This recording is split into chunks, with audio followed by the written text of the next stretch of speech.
she shouldn't be able to like take his porn watching and be like, oh, now because I caught you watching porn, even though I'm not going to acknowledge that I'm not giving you any, but because now you're seeking it elsewhere, I am going to use this in court to get half of everything. There's a way that people can go around doing this, and I can demonstrate this clearly for you, Glenn.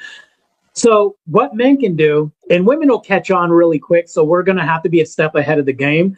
What we're going to have to do is say, hey, listen, we're going to go to counseling for the reason why you're not sleeping with me, and we're going to have, this is going to sound stupid at first, but I'll make it make sense. You're saying counseling, it started off stupid. No, right. It's going to sound stupid at first, but I'm going to make it make sense. So the reason why is because you're going to say, hey, I don't know why you're not sleeping with me. And like, let's say she gives an excuse. She says, my libido's down. I don't know why I gained weight or something like that. They go to counseling. Now, here's the part that's beautiful about this, the gravitas. I'm going to pour this on.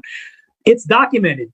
So when you go, and then the therapist is going to be like, yeah, she admitted in counseling sessions that she's refusing to sleep. Now you can prove this. You have a therapist who's a clinical professional that can go to court and saying, yeah, it's been documented that she's refused. But other than that, you can't prove that. Yeah, it's a stupid entry level into like proving. But to me, it's about what you can prove, and that's one method of doing that. And the reason why it's brilliant is because even though the psychology department has a replication issue and it's stupid on its face, you and I both agree on this. It's the documentation in the proof and the paper trail that you can get and garner, because now it's a professional's word and your word against hers in the court of law. I think that's a beautiful approach, even though counseling's stupid. We both agree on this. But I think it's the documentation that's extremely important that men are missing. This next thing that I'm going to tell you is going to make a lot of sense, but it's also going to sound really stupid. Now we have these things that we call prenups, right? They can get broken. We've seen Dr. Dre's fall through.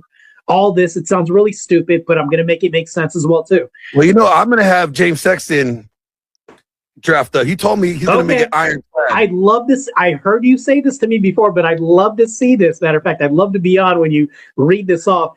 But this is the thing I'm going to get to. So we should have a prenup, and I think that there's nothing that shouldn't be included in a prenup, no matter how ridiculous this can be.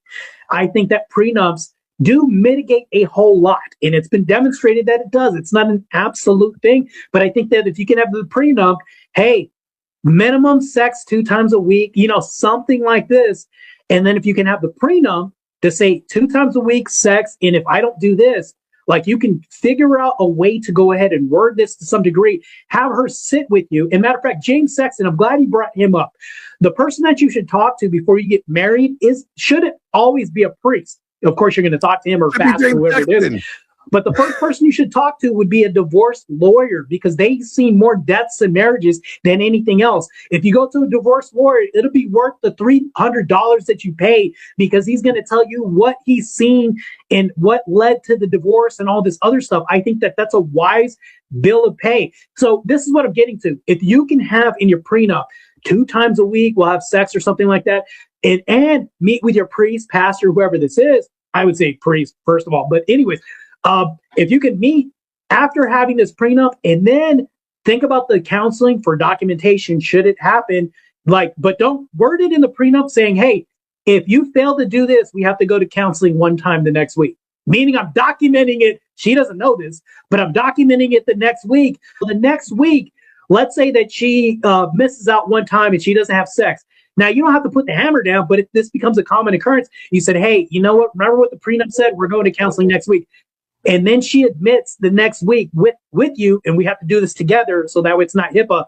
We go to counseling the next week, and she says, yeah, I've just never been in the mood. And yeah, I did agree to do this, but I don't know. I just didn't feel like doing it. And next thing you know, it gets documented 57 times. Now you're in court. Now the prenup holds up, and what's backed up by the still case prenup is the counselor writing documented information. You see what I'm doing? Now I'm bolstering this claim that I go to court because she had an agreement, broke that, went to the counselor. We have a confession, admittance, documented by a professional. You see what I'm saying? You see how this looks favorable on you in court? Now, we want to prevent court from happening. I think that this is a great idea to even stave off going to court because she sees you making attempts. But she agreed to this. Matter of fact, it's not like, you know, she was stupid the whole time. She knows what she was getting into because the prenup explained everything. It was like, she's willfully agreeing to all this. That's the beautiful part about all this.